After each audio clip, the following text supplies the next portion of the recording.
एक गांव में एक जाट महेंद्र रहता था। उसकी पत्नी अपने मायके गई हुई थी। 4 दिन बाद महेंद्र उसे लेने पहली बार अपने ससुराल जा रहा था। नए कपड़े पहनकर तैयार होकर वो ससुराल की ओर जाने के लिए जंगल के रास्ते पैदल निकल पड़ा। उसी जंगल के पास एक नदी बहती थी। भीषण गर्मियों का वक्त था।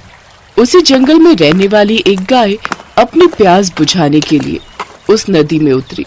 उसने पेट भर पानी पिया, लेकिन जब वो बाहर आने की कोशिश करने लगी तो लाख कोशिशों के बाद भी वो बाहर नहीं निकल पा रही थी। तभी वहां से महेंद्र गुजर रहा था।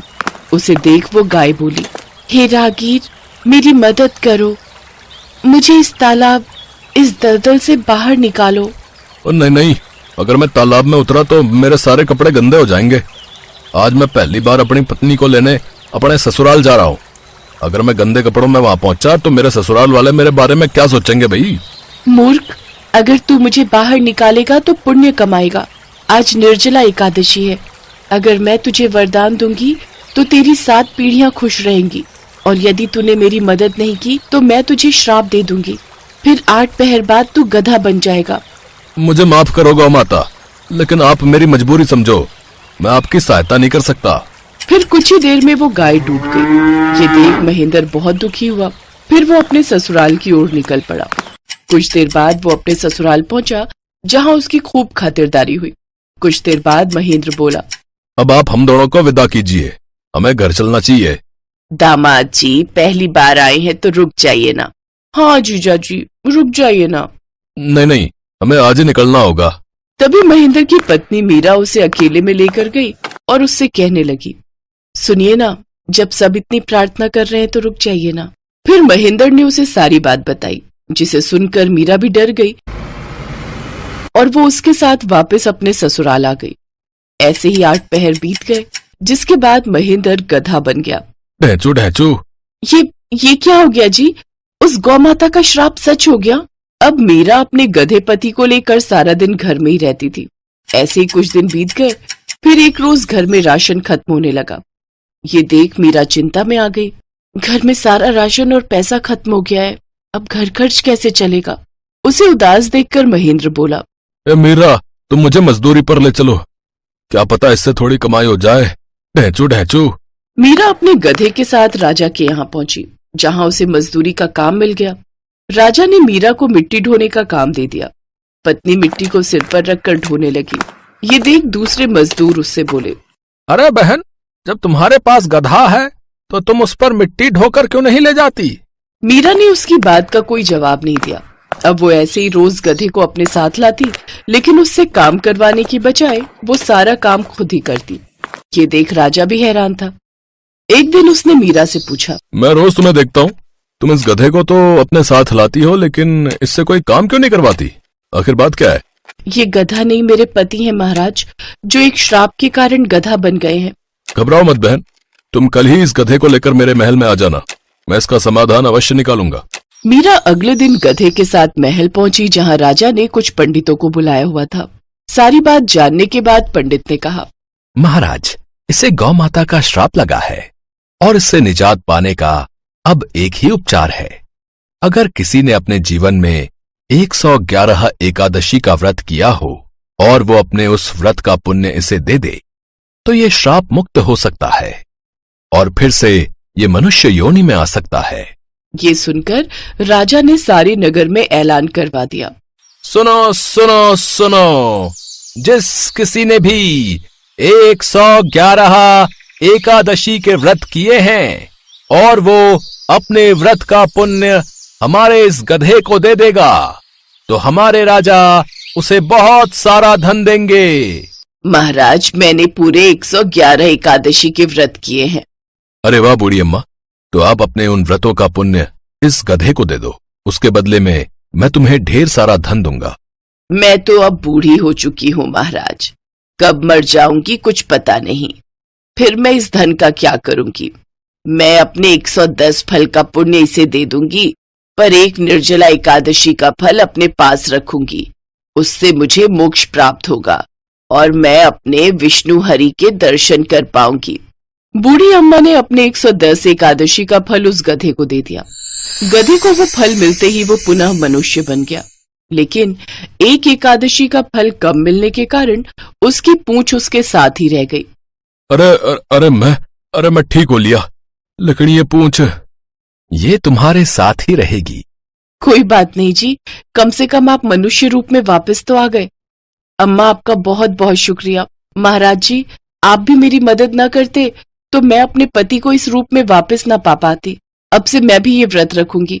लेकिन अम्मा, निर्जला एकादशी व्रत के बारे में कुछ बताएं। निर्जला एकादशी का व्रत एक दिन पहले अर्थात दशमी तिथि की रात्रि से ही आरंभ हो जाता है और रात्रि में अन्न का सेवन नहीं किया जाता है। इस एकादशी व्रत में पानी पीना वर्जित माना जाता है, इसलिए इस एकादशी को निर्जला कहते हैं। इस दिन भगवान विष्णु की आराधना करनी चाहिए। इस एकादशी के व्रत से मनुष्य विष्णु लोक को प्राप्त होता है। जो मनुष्य इस दिन अन्न खाते हैं वे चांडाल के समान हैं, वे अंत में नरक में जाते हैं। जबकि मनुष्य के निर्जल एकादशी का व्रत रखने से सभी पापों से मुक्त हो सकता है। इस दिन जल से भरा हुआ एक घड़ा वस्त्र से ढककर दान कर देना चाहिए। उस दिन के बाद से मीरा और महेंद्र भी पूरे नियम से निर्जला एकादशी का व्रत रखने लगे। कहते हैं जिस किसी पर भी माता लक्ष्मी की कृपा हो जाए उसके जीवन में फिर कोई परेशानी नहीं आती। माता लक्ष्मी स्वास्थ्य, संतान, धन, वैभव तथा सौभाग्य प्रदान करने वाली देवी हैं। वो जब किसी मनुष्य पर अपनी कृपा दृष्टि डाल देती हैं, उस मनुष्य का जीवन सफल हो जाता है। ऐसी ही एक पौराणिक कथा के अनुसार माता लक्ष्मी ने नौकरानी बनकर एक माली के घर में बरकत की और उसके परिवार को खुशियों से भर दिया। एक बार की बात है, भगवान विष्णु का मन शेषनाग पर बैठे बैठे बहुत उदास हो रहा था। उन्हें धरती पर घूमने की इच्छा हुई और वो अपनी यात्रा की तैयारी में लग गए। स्वामी को तैयार होता देखकर लक्ष्मी माता ने भगवान विष्णु से पूछा, अरे स्वामी, आज सुबह सुबह तैयार होकर कहाँ जाने की तैयारी में हो? देवी लक्ष्मी, पता नहीं मन कुछ उदास है, इसलिए मैं धरती लोक पर भ्रमण करने जा रहा हूँ। हे देव, आप धरती पर भ्रमण के लिए जाएंगे तो आपके बिना मेरा मन भी नहीं लगेगा। क्या मैं भी आपके साथ धरती लोक पर भ्रमण के लिए चल सकती हूँ? ठीक है देवी लक्ष्मी, पर उसके लिए तुम्हें मेरी एक शर्त माननी होगी। तुम धरती पर पहुंचकर उत्तर दिशा की ओर नहीं देखोगी। ठीक है स्वामी, मैं धरती पर पहुंचकर उत्तर दिशा में नहीं देखूंगी। मुझे आपकी शर्त मंजूर है। भगवान विष्णु की इस शर्त से माता लक्ष्मी सहमत हो गई और प्रातःकाल होते ही माता लक्ष्मी और भगवान विष्णु धरती पर पहुंचे। उसी समय सूर्य उदय हुआ था। रात बरसात होकर हटी थी। चारों ओर हरियाली ही हरियाली थी।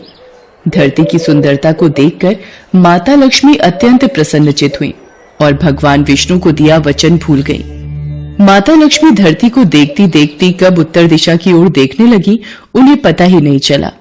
धरती का वातावरण देखने में कितना मनमोहक है और वो फूलों से भरा खेत, ये तो कितने सुंदर फूलों से सजा हुआ है। मैं ये फूल यदि तोड़ लूं? उत्तर दिशा में माता लक्ष्मी को एक बहुत ही सुंदर फूलों का खेत नजर आया और उसी तरफ से खुशबू के साथ बहुत ही सुंदर सुंदर फूल खिले थे। ये एक फूलों भरा हुआ खेत था। माता लक्ष्मी बिना सोचे समझे उस खेत में चली गई और एक सुंदर सा फूल तोड़कर ले आई। जब माता लक्ष्मी भगवान विष्णु के पास वापस आई तो भगवान विष्णु की आंखों में आंसू थे। ये देखिए स्वामी, कितना सुंदर फूल है। अरे स्वामी, आपकी आंखों में ये आंसू क्या हुआ? स्वामी, क्या मुझसे कोई गलती हुई है? बताइए स्वामी।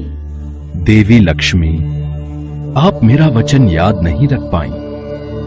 शर्त के अनुसार आपको उत्तर दिशा में नहीं देखना था और साथ ही साथ आपको ये भी सोचना था कि किसी की कोई भी वस्तु को कभी भी किसी से बिना पूछे नहीं लेना चाहिए।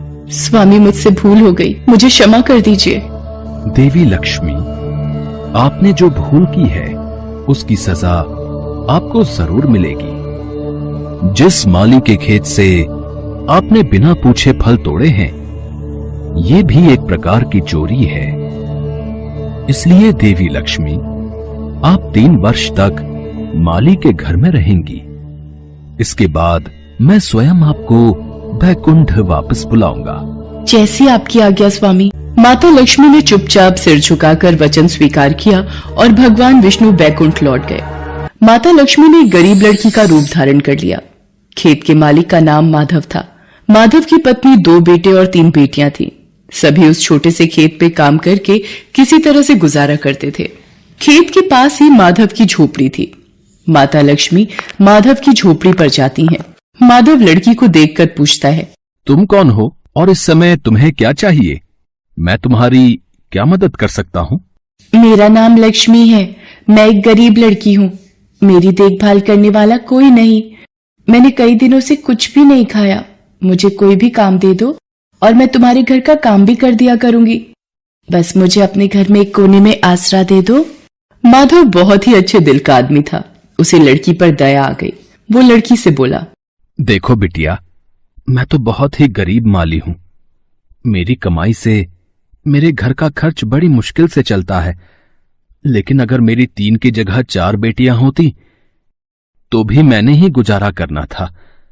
जैसा रूखा सूखा हम खाते हैं वही खिला सकता हूं।